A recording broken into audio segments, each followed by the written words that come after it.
तो students, board परीक्षा में अब केवल 1 माह का समय शेष रह गया है, लेकिन कुछ छात्रों को अभी भी अपनी तैयारी में जो कंटिन्यूटी होती है, निरंतरता होती है, उसे बनाए रखने में परेशानी आ रही है। किसी का ध्यान भटकता है तो कोई सपनों की दुनिया में खो जाता है। ऐसे में बोर्ड परीक्षा की अच्छी तैयारी करना बहुत मुश्किल होता जा रहा है। तो स्टूडेंट्स, आज की इस वीडियो में मैं आपकी इसी समस्या का समाधान लेकर आया हूँ और इस वीडियो में मैं आपको कुछ ऐसी टिप्स दूंगा जिसे यदि आपने फॉलो कर लिया तो आपको एग्जाम में टॉप करने से कोई नहीं रोक सकता। जी हाँ, आज के इस वीडियो में जो टिप्स मैं दे रहा हूँ, उस टिप्स को आपको फॉलो करना ही है अगर आपको एग्जाम में टॉप करना है। तो सबसे पहले आपको जो विषय कठिन लग रहा है उसको जो है प्रतिदिन उसकी स्टडी कीजिए, प्रतिदिन उसका अध्ययन कीजिए।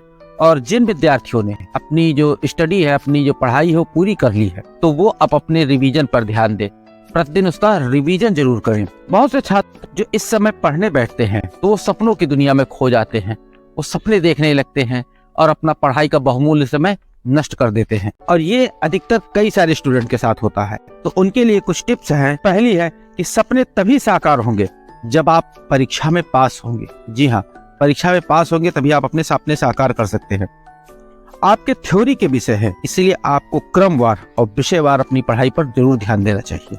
यदि विचार आ रहे हैं तो उन्हें आने दीजिए। विचार नहीं आएंगे, थॉट नहीं दिमाग में डेवलप होगी, तो आप उन पर काम कैसे करेंगे और कोई काम आपसे हो भी नहीं पाएगा। अपना कंसंट्रेशन बढ़ाने के लिए, स्टडी में कंसंट्रेशन बढ़ाने के लिए कम से कम दिन में आधा घंटा जरूर खेलें। खेलने से आप अपनी स्टडी पूरी तरह से कंसंट्रेट होकर कर सकते हैं और आपकी पढ़ाई में कोई बाधा नहीं उत्पन्न होगी। जो छात्र आपकी क्लास में टॉपर है, यानी आपसे पढ़ने में होशियार है, उनके साथ दोस्ती बढ़ाइए और उन्हीं के साथ बैठकर कंबाइन स्टडी कीजिए। जो विषय सबसे कठिन हो आपके लिए, उस विषय को अपने टाइम टेबल पे एक निश्चित स्थान दीजिए और उसका जो अध्ययन है रोज किया कीजिए, क्योंकि इससे कठिन विषय आपके माइंड में रेगुलर रिफ्रेश होता रहेगा, तो आप उस विषय पर पूरी तरह से कमांड कर पाएंगे।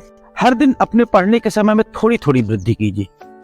अब कुछ आज बैठे 1 घंटा पढ़े तो कल 1 घंटा 10 मिनट पढ़िए, परसों 1 घंटा 15 मिनट पढ़िए, थोड़ी थोड़ी वृद्धि कीजिए। लेकिन इस बात का जरूर ध्यान रखिए कि प्रत्येक दिन आप जितनी पढ़ाई कर रहे हैं उससे कम मत पढ़िए। यानी वृद्धि कीजिए, 10 मिनट 5 मिनट की रोज वृद्धि कीजिए, लेकिन जितना पढ़ रहे हैं रोज उससे कम मत पढ़िए। प्रतिदिन अपना एक टारगेट, एक गोल निर्धारित कीजिए कि आज मुझे इस टॉपिक में, इस सब्जेक्ट में ये चीज कवर करनी है, और रेगुलर अपने उस टारगेट और अपने उस गोल को आप अचीव कीजिए।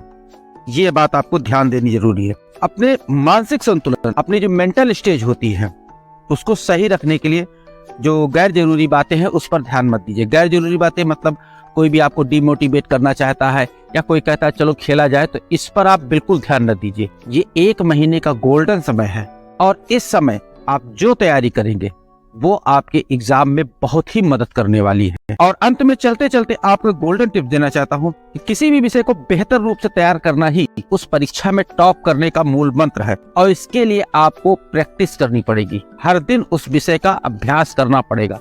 रेगुलर प्रैक्टिस ही आपको उस विषय में आपका कमांड पूरी तरह से दिला सकती है। इसके लिए आपको पूरी तरह से कंसंट्रेट होकर उस विषय को तैयार करना पड़ेगा। और कंसंट्रेट होने के लिए आपको प्रतिदिन पढ़ाई शुरू करने से पहले, अपनी स्टडी को स्टार्ट करने से पहले 5 मिनट का मेडिटेशन जरूर कीजिए। इससे आपके मन में जितने भी बुरे ख्याल होंगे, बुरे विचार होंगे, वो एक बार में बाहर निकल जाएंगे और आपका दिमाग जो पूरी तरह से स्टडी पे निर्धारित हो जाएगा। अगर आप मेडिटेशन नहीं कर सकते, समय नहीं है या भूल जाते हैं, तो अपनी पढ़ाई शुरू करने से पहले एक बार कोई मोटिवेशनल वीडियो देख लीजिए, कोई मोटिवेशनल सॉन्ग सुन लीजिए, जिससे आप पूरी तरह से उस जोन में एंटर कर जाएंगे जिस जोन में रहकर आपको पढ़ना चाहिए। आपको पूरी तरह से कंसंट्रेट होकर अपनी स्टडी पर ध्यान देना चाहिए। तो बस आज के लिए इतना ही। मिलता